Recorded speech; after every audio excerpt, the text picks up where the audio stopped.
Science and social sciences. عباسیوں کے دور میں سائنس نے کافی ترقی کی۔ ابن اسحاق الکندی، جنہیں مغرب میں الکندس کے نام سے جانا جاتا ہے، اس دور کے عظیم فلسفی رہے ہیں۔ ابن زکریہ الرازی کو اس وقت کا بہترین ڈاکٹر سمجھا جاتا ہے۔ انہوں نے چکن پاکس پر کافی تجربات کیے۔ عربوں نے ہندو نومیرلز، جنہیں اب عربین نومیرلز یعنی نمبرز کہا جاتا ہے، جس نے رومن نومیرلز کو ریپلیس کیا، کیونکہ رومن نمبرز میں زیرو کا کوئی کانسیپٹ نہیں، جبکہ عربین نومیرلز کی خاصیت یہ تھی کہ اس میں زیرو کا فگر بھی شامل تھا۔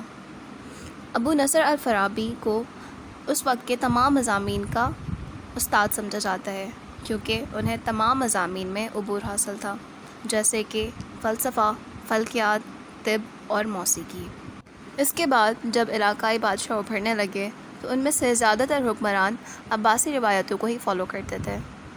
ابو علی سینا، جنہیں مغرب میں ایویسینا کے نام سے جانا جاتا ہے، وہ اسی دور سے تعلق رکھتے ہیں۔ وہ ہر دور میں ہی بہترین طبیب کے طور پر جانے جاتے رہے ہیں اور ان کی کتابوں کو یونیورسٹیز میں پڑھایا جاتا رہا ہے۔ ایک اور عظیم عالم ابو ریحان البیرونی، جو کہ جیوگرافر، فلسفی اور تاریخ داں تھے، انہوں نے کتاب الہند نامی کتاب لکھی، جو کہ قدیم انڈیا کی مکمل اور جامع کتاب ہے۔ لٹریچر، شاعری اور موسیقی کو بھی عباسیوں کے دور میں کافی فروغ ملا۔ المتنبی، جو کہ ایک بہترین عربی شاعر تھے، اسی دور سے تعلق رکھتے ہیں۔ الف لیلہ، جسے ویسٹ میں عربین نائٹس کے نام سے جانا جاتا ہے، اسی دور میں تدوین کی گئی۔ علاقائی بادشاہوں کے اس دور حکمرانی میں بہت سے بہترین شاعروں نے فارسی زبان کو زندہ کیا، جس میں فردوسی، سنائی غزنوی، عطار اور نظامی شامل ہیں۔ ان میں سے زیادہ تر صوفی شاعر تھے، جو کہ یقین رکھتے تھے کہ اسلام کے بنیادی اصول بھائی چارہ، مساوات اور آزادی ہے۔ اس وقت کے بادشاہ ان چیزوں کو نہیں مانتے تھے، مگر ان تمام صوفیوں کا اس بات پر ایمان تھا کہ صرف ایک خدا کی ذات ہی لافانی ہے، اس کے علاوہ کائنات کی ہر چیز اور ہر ذات فانی اور اس کی زندگی محدود ہے۔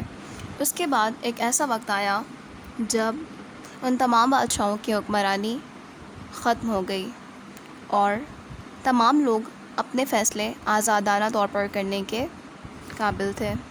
ابتدائی دور کے عظیم صوفیز جیسے کہ حسن بصری، منصور حلاج اور علی حجویری، جنہیں داتا گنج بخش کے نام سے جانا جاتا ہے، انہوں نے عوام کی اصلاح کے لیے کام کیا۔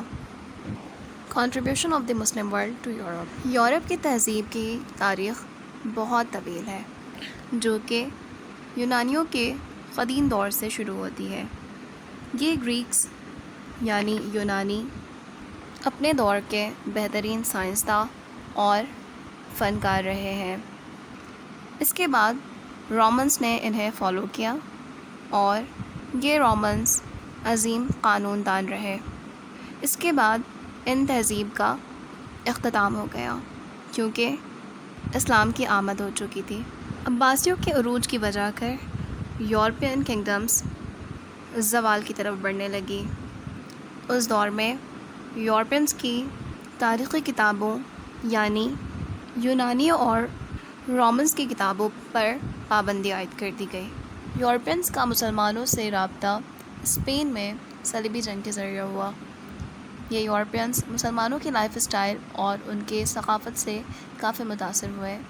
ان میں سے بہت سے یورپینز نے عربی زبان کو سیکھا، کیونکہ وہ مسلم سائنسداں اور شاعروں کی کتابوں کو پڑھنا چاہتے تھے، اور جب یہ دوبارہ یورپ واپس لوٹے تو انہوں نے ان آئیڈیاز کو اپنے ملکوں میں اپلائی کرنے کی کوشش کی۔